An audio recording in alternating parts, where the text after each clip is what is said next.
Integral coaching classes के माध्यम से आज ये कैंपस में जो 72वां गणतंत्र दिवस का ये प्रोग्राम हो रहा है, इसमें आए हुए हमारे सभी अभिभावकगण, छात्र और छात्राओं का मेरे तरफ से हार्दिक अभिनंदन करते हैं। मैं कुछ आप लोगों को गणतंत्र दिवस के बारे में बताना चाहता हूँ। बहुत ही कम लोग जानते होंगे। जिस तरह हमारे देश 26 जनवरी 1950 में हमारा संविधान लागू हुआ, इसी के दिन 1950 में हमारा संविधान इस देश में लागू हुआ और हमारा देश उस दिन गणतंत्र देश के रूप में मनाया गया।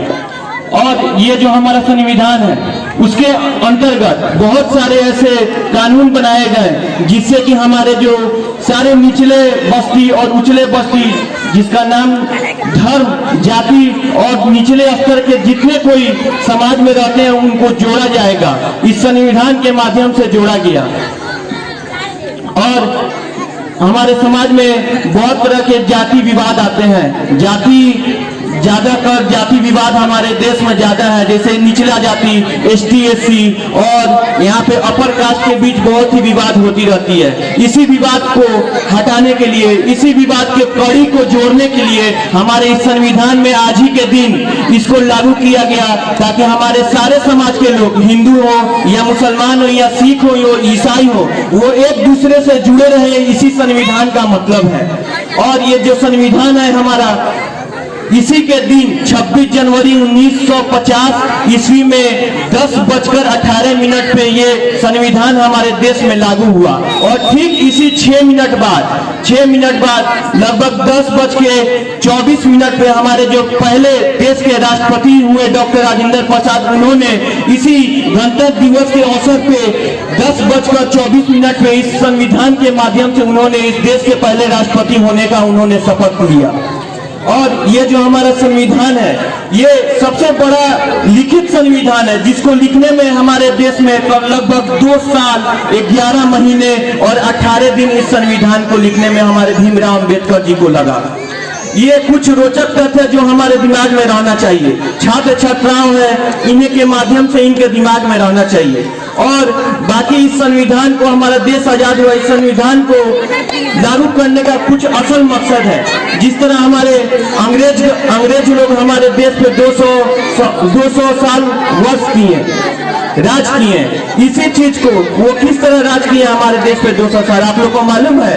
इसी तरह हमारे हर धर्म, जाति, मुसलमान को हिंदू से लड़वाया, हिंदू को मुसलमान से लड़वाया, निचला बस्ती को उचला बस्ती से लड़वाया, ऊंचे वाले बस्ती को नीचे बस्ती से लड़वाया, ताकि वो हमारे भारत के नागरिक को बीच फूट डालकर वो इस देश पे राज कर सके। इसी अंग्रेज का असल मकसद था और इसी तहत उन्होंने हमारे देश पे 200 साल राज किया। इसी कड़ी को जोड़ने के लिए, इसी विवाद को मिटाने के लिए हमारे भीमराव अंबेडकर जी ने इस संविधान को लिखा। और काफी टाइम लगे, काफी समय लगे इस संविधान को लिखने में, और ये हमारे देश में लागू किए, ताकि ये बाद में ये नौबत नहीं आए कि दूसरा कोई आके फिर हमारे नागरिकों के बीच, हमारे मुसलमान, हिंदू, सिख, ईसाई के बीच आके नफरत फैलाए और फिर से हमारा देश गुलामी के तरफ निकल पड़े। एक और बात बता देना चाहते हैं, आज हमारे देश में जिस तरह का माहौल चल रहा है, जैसे कि हम लोग सब कोई जानते हैं, अभी के देश में हमारे सबसे बड़ा आंदोलन चल रहा है, किसान आंदोलन। ये हक किसने दिया? इसी संविधान ने दिया है।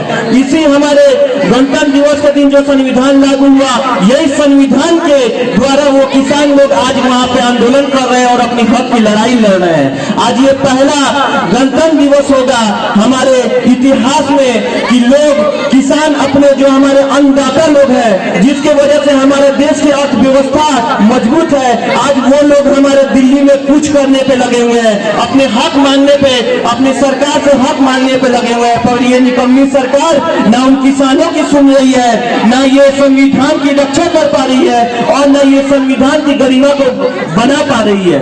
इसीलिए हम लोग को चाहिए कि हमारे जितने भी यहाँ बुजुर्ग अभिभावक लोग हैं, हमारे गार्जियन लोग हैं, उनसे मेरा यही निवेदन है कि अपने बच्चों को, अपने बेटा और बेटियों को उच्च स्तर का शिक्षा दे, ताकि ये सब समझ सके कि हमारे संविधान में क्या क्या हमको पावर है, क्या क्या हमको ये मूल अधिकार मिला है। तब ना आपका बेटा और बेटी बड़ा हो गया, तब ना जानेगा कि हमारा क्या अधिकार है इस देश में। अगर नहीं पढ़ा लिखा रहेगा तो कहाँ से जानेगा कि हमारा अधिकार क्या है, उस अधिकार को कैसे हो पाएगा, नहीं पा पाएगा। बहुत ऐसे सरकारी संस्थाएं हमारे देश में जो बच्चों को फ्री में पढ़ाई लिखाई का मौका देती है, पर बहुत किसी को मालूम नहीं है वो अधिकार कैसे पाया जाता है। उसमें भी हमारे अमीर घर के लड़के लोग पढ़ रहे हैं, जो कि ये ना काबिले बर्दाश्त है। उसमें वो हक है हमारे गरीबों का कि वो गरीब बच्चे जाए और वहां पे पढ़े। तो ये कब होगा? जब आपके गार्जियन लोग शिक्षित होंगे, आपके गार्जियन इस मूल अधिकार को जानेंगे और अपने बेटा बेटी को पढ़ा के उस उच्च शिक्षा का पढ़ाई देंगे, शिक्षा देंगे, तब वो जाके शिक्षित होंगे, तब जाके वो अपना हक मांगेंगे। और सरकार अगर उस हक को नहीं देगी तो उसी तरह जिस तरह किसान सिंधु बॉर्डर पे आज अपना हक के लिए लड़ाई कर रहे हैं, उसी तरह आपका भी बेटा बेटी, आपका भी सब कोई नौजवान जाके हक की अपनी लड़ाई मांगेगा। तो इसीलिए हम आप लोग से अपील करना चाहते हैं कि अपने बच्चों को पढ़ाएं लिखाएं, ताकि जब तक पढ़ेंगे लिखेंगे नहीं, उनको हक के बारे में अपना नहीं मालूम चलेगा।